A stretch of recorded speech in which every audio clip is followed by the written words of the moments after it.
Hello, everyone. Happy Wednesday night. This is your super social engineer, Avoree Gore, and tonight I'm going to tell you another story. This story is about my nurse, Amanda, and it's my testimony. I'm going to share it with you, but this story, Hey Grace, is about God's goodness and how God uses His people and puts them in the right place at the right time and ministers to you through that way. So I'm going to share with you the story. For those of you, a lot of you know that I have a son, Cross, who is a preemie. And so I'm just going to really quickly tell you, hey, Nicole, that when I actually had 3 boys, Jason and I were not planning on having any more children. And I was 37 years old, and we were not planning to have another child, but we got pregnant. And unplanned does not mean unwanted or unloved. So I'll make that clear right now. We loved this child. We planned for him to come once we knew he was coming, but he wasn't planned. He wasn't part of our plan. He was part of God's plan. Okay. And so there was some scary stuff, and there was some panic and frustration and stuff, of course, when we first found out we were pregnant. But this pregnancy was difficult, guys. It was really difficult. And I struggled with migraines. I had a hard time. I was trying to work full time. I had 3 other kids. It was just a struggle.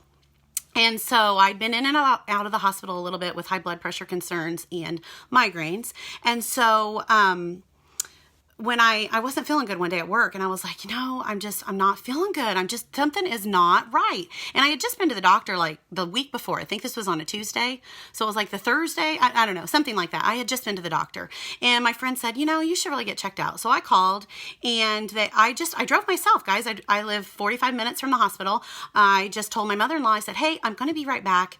I'm going to the hospital. I'm just going to have some blood work checked, and I'll be right back. And so I get to the hospital, and they take my blood pressure. And she said, yeah, you're not leaving. Can you come in this room and just sit for a little bit and try to relax? And we'll see if we can get your blood pressure to come down while we're waiting on the blood work. And I thought, great. I'm going to be admitted overnight. This is inconvenient, but it's what it is. So I went in the other room and I waited, and she came and she took it, and it was actually higher. And at this point, they're kind of freaking out, but I'm not yet, because I'm just like, they're going to admit me overnight. They're probably going to adjust my medicine. Like, I was just going with the flow. So the doctor came in and he said, has anybody told you what's happening?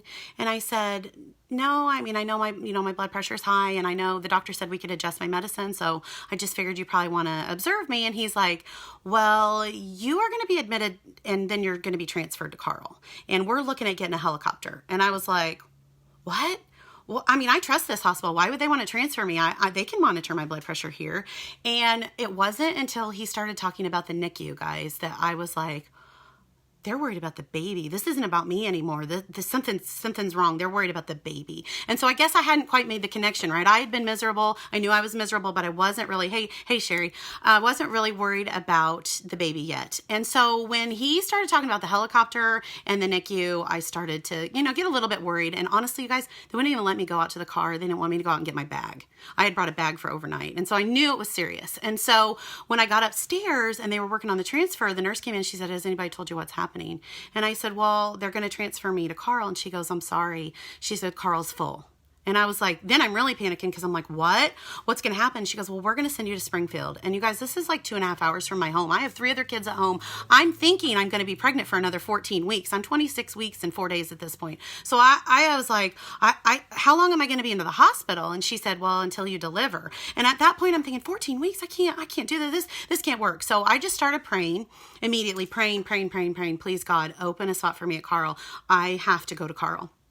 And it wasn't just a few minutes later that the doctor came in and he said, hey, I've been on the phone with Carl, and they've opened up a spot for you. They are sending their labor and delivery nurse and crew to come and get you. Okay. And so still, you guys, I was panicked, but I was still, I was thankful that, yes, they're getting me to Carl. And I called my husband. I said, hey, this is serious, and so I won't tell you what he said, but anyway, he thought he could just come get me. He didn't even realize how serious it was either. So they came to get me. and my nurse, I will never forget her. We are friends now. Her name is Amanda.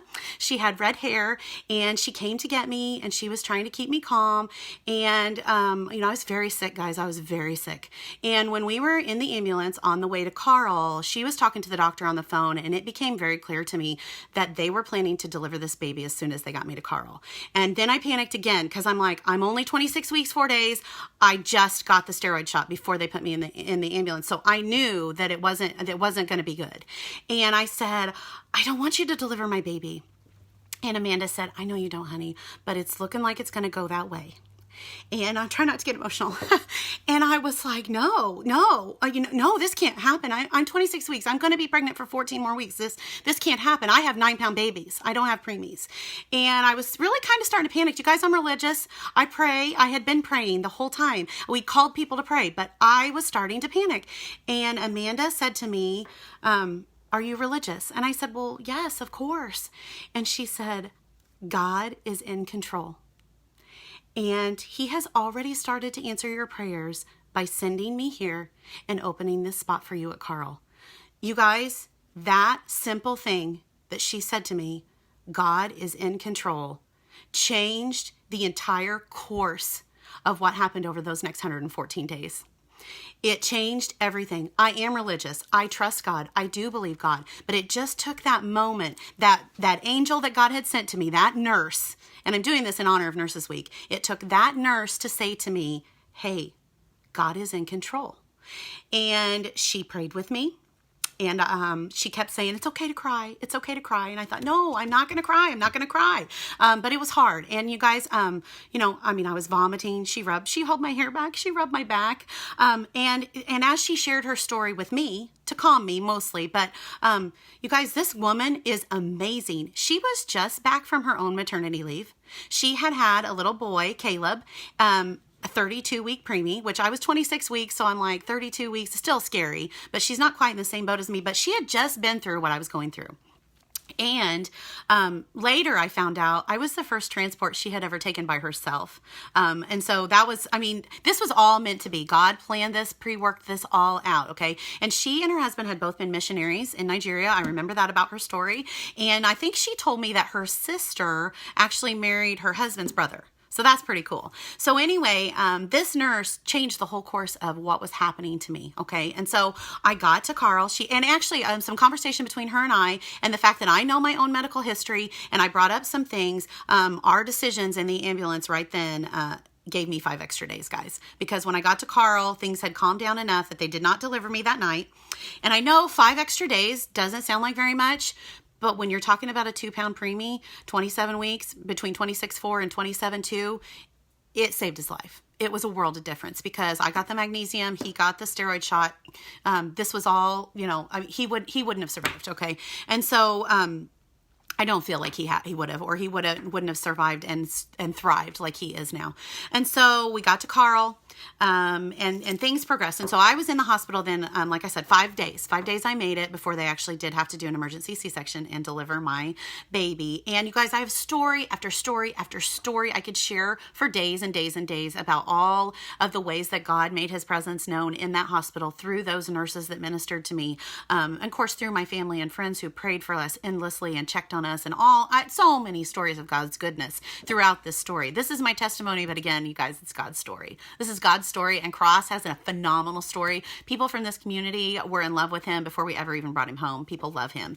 And so, but anyway, so I made it 5 more days, and the hospital, they made sure I had her. She was my labor and delivery nurse the night after they delivered Cross. And I got to see her again. And then I would see her, you guys know, for those of you that do know, we spent 109 days in the NICU.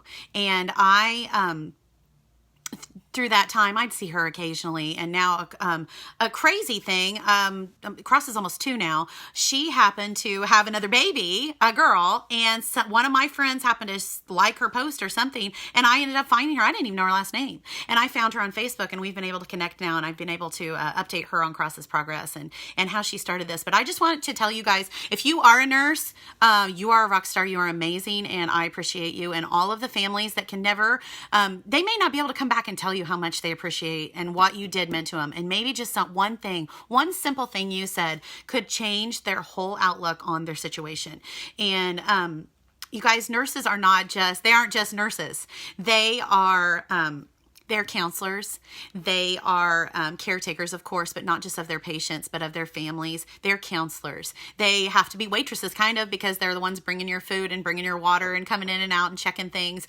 They're so many things. They're teachers. They are support. They're counselors.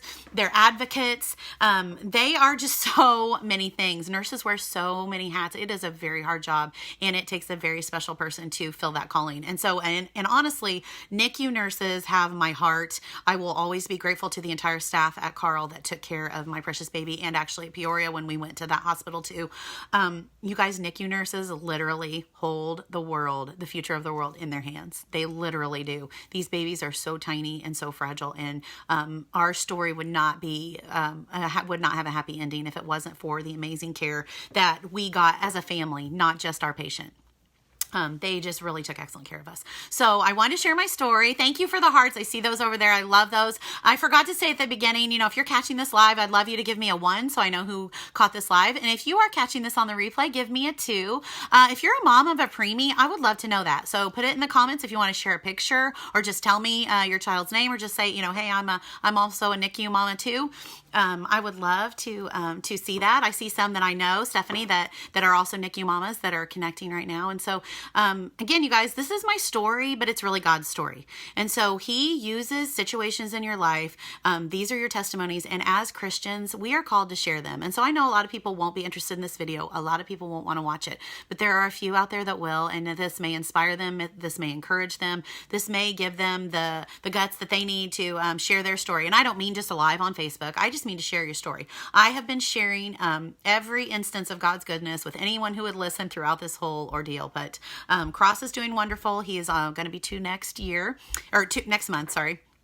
And but this was his beginning, and our nurse Amanda is wonderful, and I hope she gets to see this video and know how much she changed my life and how much I appreciate everything that she did for me, and I will never, never, never forget her. So you guys, God is in control. He is in control, and you can be calm in that. And yes, still pray, still petition him, still give your request. But he is in control. He knows the outcome, and he loves you, and he wants what's best for you. So thank you guys for watching, and have a fantastic night. Bye-bye.